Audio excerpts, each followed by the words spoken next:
하나님의 말씀 보겠습니다. 민수기 24장 10절부터 25절까지 말씀입니다. 발락이 발람에게 노하여 손뼉을 치며 말하되 내가 그대를 부른 것은 내 원수를 저주하라는 것이오늘 그대가 이같이 3번 그들을 축복하였도다.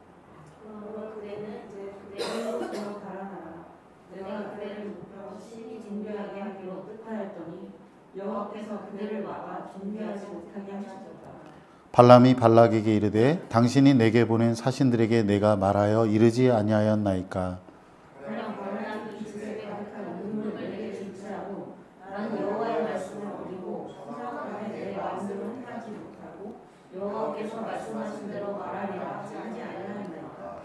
이제 나는 내 백성에게로 돌아가거니와 들으소서. 내가 이 백성이 후일에 당신의 백성에게 어떻게 할지를 당신에게 말하리이다 하고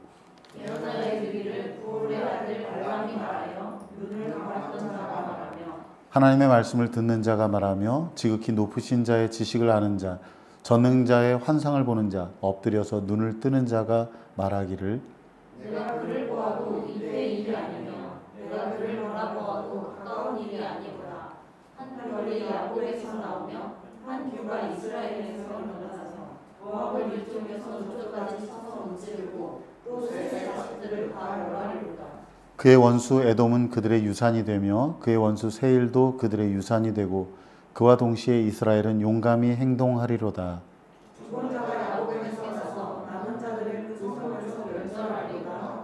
또 아말렉을 바라보며 예언하여 이르기를 아말렉은 민족들의 으뜸이나 그의 종말은 멸망에 이르리로다 하고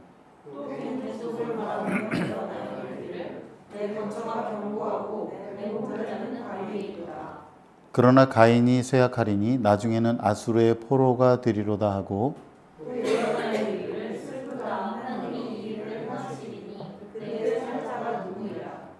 기띔 해변에서 배들이 와서 아수르를 학대하며 에벨을 괴롭힐 것이나 그도 멸망하리로다 하고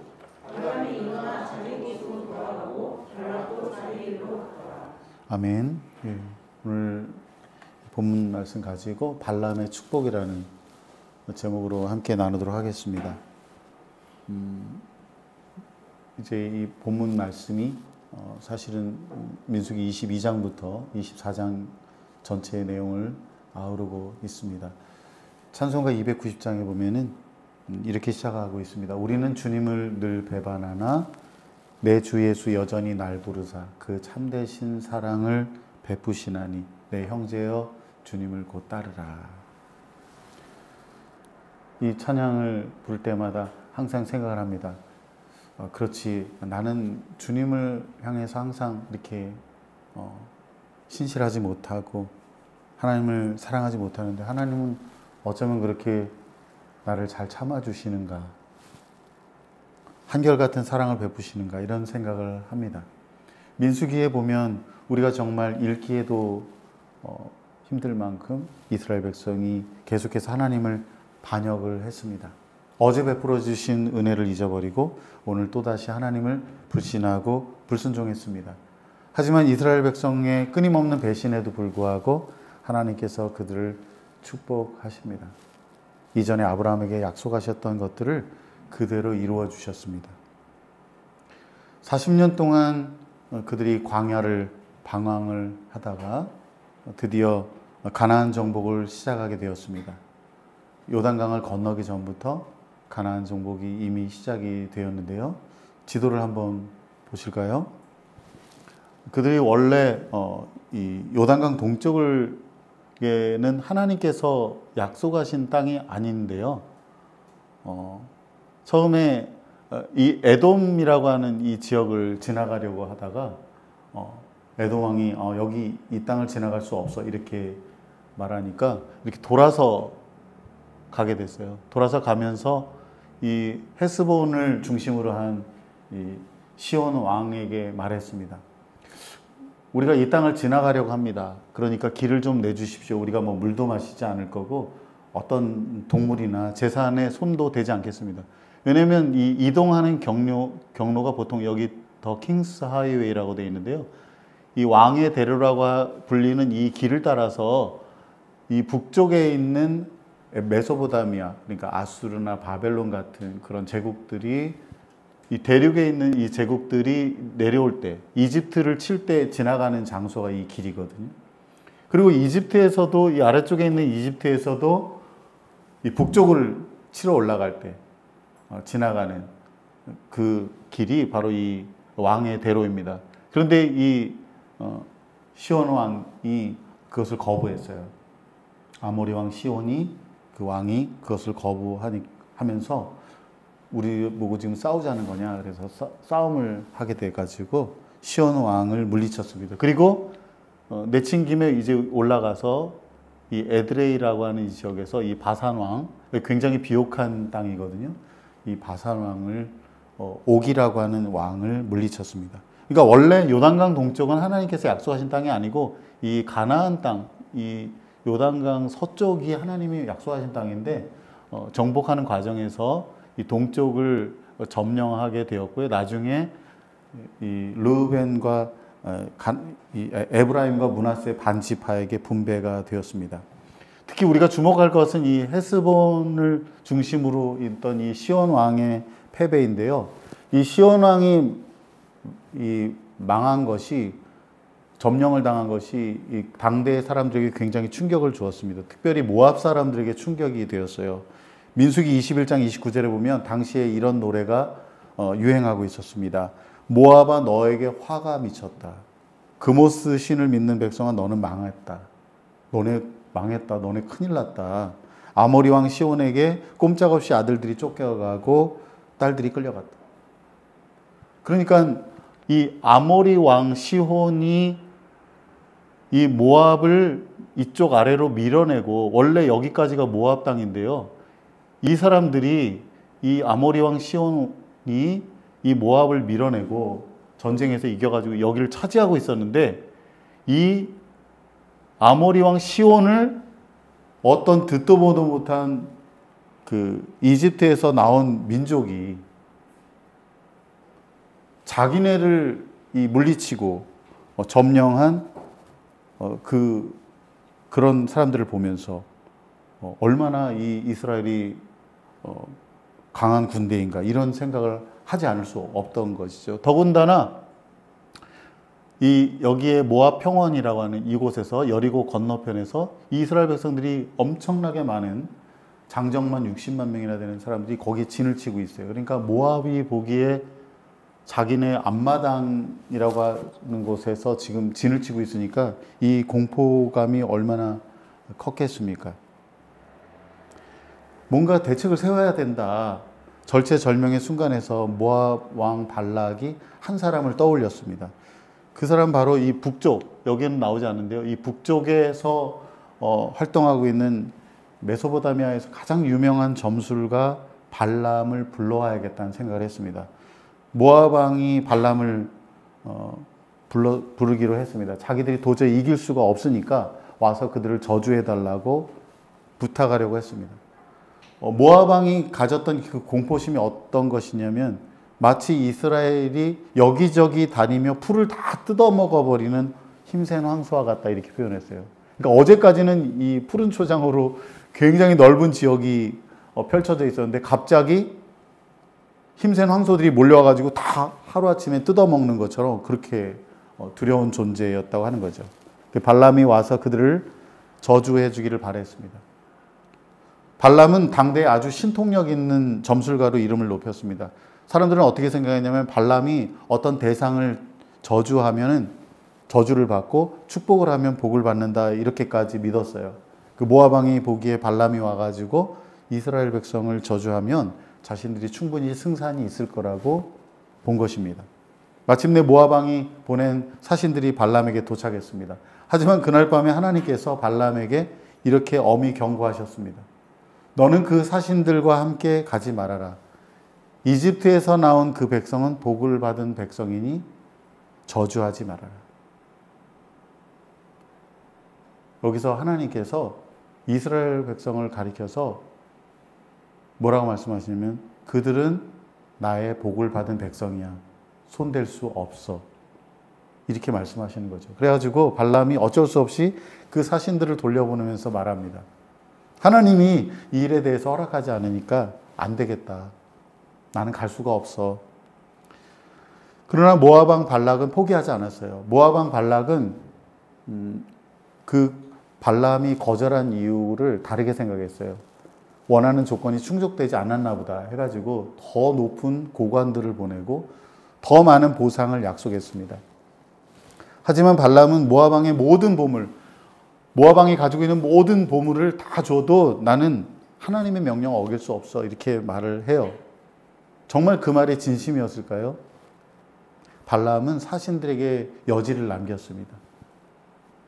굉장히 교활한 사람이에요. 오늘 밤에 하나님께서 혹시 나에게 뭔가 더 말씀하실 게 없는지 내가 한번 들어볼게. 아마도 발람은 하나님을 어느 정도 통제할 수 있지 않을까 생각을 한 것 같습니다. 오늘날 어떤 사람들이 하나님의 뜻이 아니라는 게 분명함에도 불구하고 기도하면서 막 밀어붙이잖아요. 그런 것처럼 발람이 하나님께 나아갔어요. 하나님께서 말씀하셨습니다.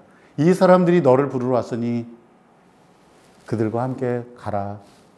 그러나 내가 너에게 하는 말만 하도록 하여라. 참 이상합니다. 분명히 전에는 하나님이 발람에게 가지 말라고 하셨는데 이제는 그들을 따라가라고 하십니다. 하나님께서 마음이 바뀌신 걸까요? 아니면 발람이 자기 마음의 소리를 듣고서는 하나님의 말씀이라고 착각을 한 것일까요? 우리가 기도할 때 하나님이 때로 아니오라고 말씀하세요. 왜냐하면 그것이 우리를 사랑하시기 때문이에요. 우리는 그것이 꼭 있어야 된다고 생각하고 그것이 지금 이루어져야 된다고 생각하지만 하나님은 우리를 사랑하시기 때문에 아니야 라고 말씀하세요.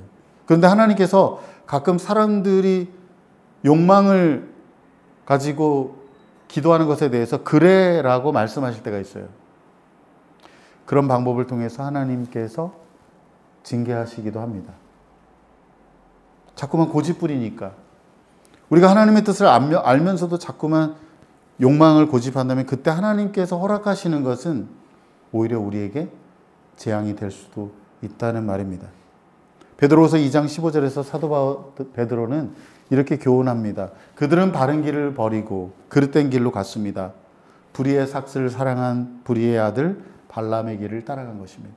욕심에 이끌려서 갔다고 하는 겁니다. 다음날 아침 발람은 사신들과 함께 길을 떠났어요. 의기양양해서 떠났습니다. 그런데 도중에 발람이 타고 가던 나귀가 자꾸만 이상한 행동을 했습니다. 길이 아닌 곳으로 가기도 하고 갑자기 주저앉기도 했습니다. 너무 화가 나서 발람이 나귀를 아주 심하게 때렸습니다. 하지만 여기에는 아이러니가 있습니다. 둔하고 완고하다고 하는 속담이 있는 이 나귀는 모압 왕이 이스라엘을 저주하기 위해 엄청난 비용을 들여 고용하려는 이 메소포타미아 출신의 슈퍼 선지자보다 더 영적인 통찰력을 가지고 있었습니다. 그때에서야 비로소 하나님께서 발람의 눈을 열어주셨습니다. 그래서 발람은 하나님의 천사가 칼을 빼들고 지금 당장이라도 자기를 향해 내리치려고 하는 그런 모습을 보았어요. 그래서 발람이 너무나 두려워서 머리를 숙인 채 엎드렸습니다. 하나님의 천사가 발람에게 경고를 합니다.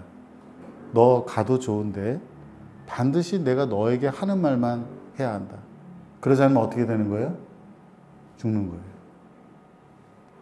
밥벌이도 중요한데 죽는 것보다는 아니잖아요. 발람이 오고 있다는 소식을 듣고 얼마나 기뻤는지 발락 모압 왕이 국경지대까지 와서 그를 맞이했습니다. 그들은 함께 성대한 제사를 드렸어요. 아마도 그런 식으로 하나님의 마음을 달래면 자기들 마음대로 뭔가 상황을 바꿀 수 있지 않을까 생각했던 것 같습니다. 마침내 하나님의 말씀이 발람에게 주어졌습니다. 어려운 용어로 말하면 신탁이 주어진 것입니다. 다 같이 민수기 23장 10절을 읽겠습니다. 티끌처럼 많은 야곱의 자손을 누가 셀 수 있겠느냐? 먼지처럼 많은 이스라엘의 자손을 누가 셀 수 있겠느냐? 나는 정직한 사람이 죽듯이 죽기를 바란다. 나의 마지막이 정직한 사람의 마지막과 같기를 바란다. 아멘. 비록 탐욕에 눈먼 이방인 점술가였지만 하나님은 발람을 통해서 아브라함에게 하셨던 그 약속이 지금 이스라엘 백성에게 성취되고 있음을 선언하셨습니다. 티끌처럼 많은 야곱의 자손, 먼지처럼 많은 아브라함의 자손이 지금 왔는데 누가 그것을 셀 수 있겠느냐. 여기서 우리가 생각할 수 있는 것은 우리가 가진 어떤 영적인 은사나 재능이 어떤 말씀을 잘 전한다거나 아니면 어떤 선한 일들을 많이 한다거나 그런 것들이 우리의 영적인 성숙과 거룩함의 수준을 의미하는 게 아니라는 거예요. 대제사장 가야바는 자기도 모르게 그리스도의 죽음을 예언했어요. 이스라엘 민족을 위해서 한 사람이 죽어도 좋겠지. 그 말은 뭐냐면 저 거추장스러운 걸지적거리는 저 예수라는 자가 죽어야 이스라엘이 편안하지. 그런 말이지만 그는 자기도 모르게 예수 그리스도의 죽음을 예언했습니다. 유대인의 퇴마사들은 예수님을 믿지 않았는데도 예수님의 이름으로 귀신을 쫓아냈어요. 지금 발람은 하나님의 도구로서 쓰임을 받고 있습니다.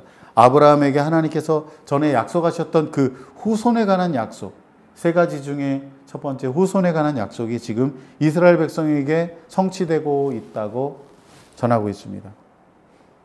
40년 광야 생활을 하는 동안 출애굽 1세대가 전부 죽었습니다.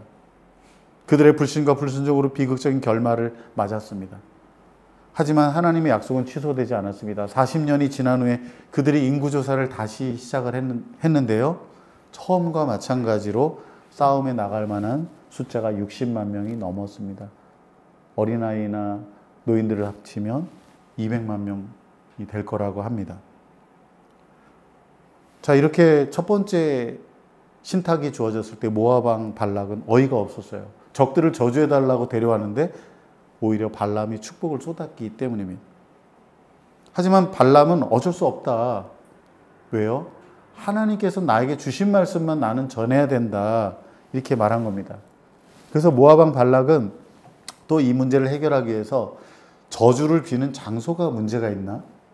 이렇게 생각을 했습니다. 그래서 다음에는 이스라엘 진영 전체가 보이는 곳이 아니라 일부만 보이는 산으로 갔습니다. 여기서 하면 좀 낫지 않을까 해서요. 발람에게 두 번째 하나님의 말씀, 신탁이 전해졌습니다. 우리 다 같이 민수기 23장 21절, 23절 읽겠습니다. 하나님께서는 야곱에게서 아무런 죄도 찾지 못하셨다. 하나님께서는 이스라엘에게서 어떤 잘못도 발견하지 못하셨다. 그들의 주 하나님이 그들과 함께 계신다. 하나님을 왕으로 떠받드는 소리가 그들에게서 들린다. 하나님이 그들을 이집트에서 이끌어내셨다. 그에게는 들소와 같은 힘이 있다. 야곱에 맞설 마술은 없다. 이스라엘에 맞설 술법도 없다. 이제는 사람들이 야곱과 이스라엘에게 물을 것이다. 하나님이 하신 일이 어찌 그리 크냐고. 아멘.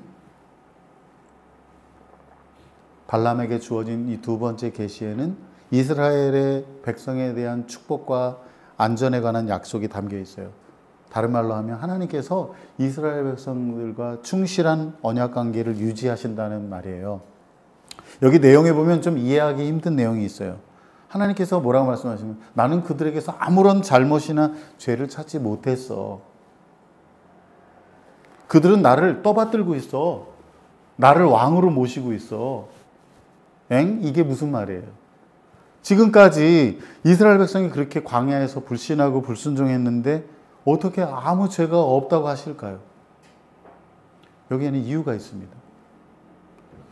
그것은 이스라엘 백성이 정말 실제로 하나님께 죄를 짓지 않았다는 게 아니라요. 하나님께서 그들의 모든 죄에도 불구하고 그들을 용서하셔서 죄가 없는 것처럼 여기셨다는 말입니다. 이거를 좀 이해하기 위해서는 자녀를 사랑하는 부모의 마음에서 유추해 볼 수가 있어요. 완벽하진 않지만 자녀들은 부모의 말을 잘 듣지 않고 속을 썩일 수 있습니다. 하지만 그렇다고 해서 부모가 밖에 나가서 돌아다니면서 자기 자녀를 말하면서 야, 세상에 저렇게 극악한 놈이 없어. 당장 죽여도 시원찮아. 막 그렇게 하지 않잖아요. 오히려 자기 자녀를 감싸줍니다. 하나님이 그렇게 하시는 거예요. 하나님께서 그의 백성 이스라엘을 사랑하셔가지고 죄가 없다고 하신 겁니다. 하나님은 자녀인 우리를 사랑하십니다. 예수 그리스도의 피로 인해서 우리에게 죄 없다고 말씀하세요. 더 나아가 우리를 축복하십니다. 그래서 사도 바울은 하나님과 언약 관계에 있는 우리가 받는 복에 대하여 이렇게 말하고 있습니다. 다 같이 로마서 8장 31절, 32절 말씀 읽겠습니다. 하나님께서 우리를 위하시면 누가 우리를 대적하겠습니까? 자기 아들을 아끼지 않으시고 우리 모두를 위해 내어주신 분께서 어떻게 아들과 함께 모든 것을 우리에게 은혜로 주지 않으시겠습니까?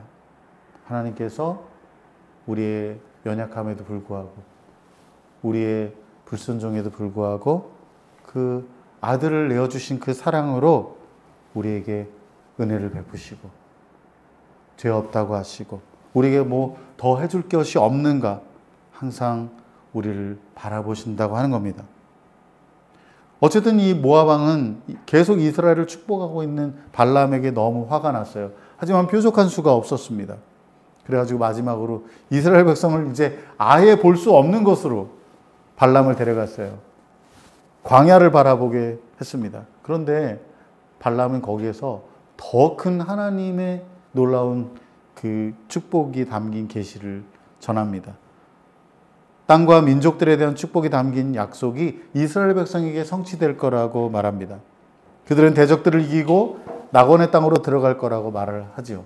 그러자 모압 왕이 화가 치밀어 가지고 너무 화가 나서 손뼉을 마구 쳐대면서 야 이제 듣기 싫어 이제 떠나버려.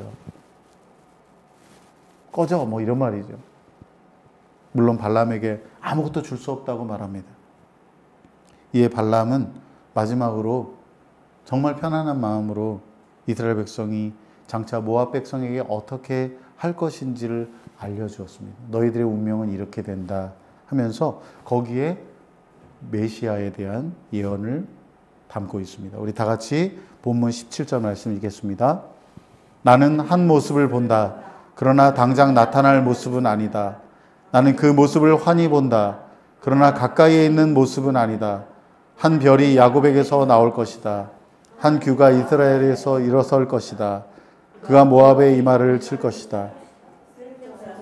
돌을 칠 것이다. 발람은 장차 이스라엘의 한 별과 한 규가 나올 것이라고 했어요. 이 규는 왕의 지팡이를 말하는 겁니다. 여기 별과 규는 왕을 상징하는 것입니다.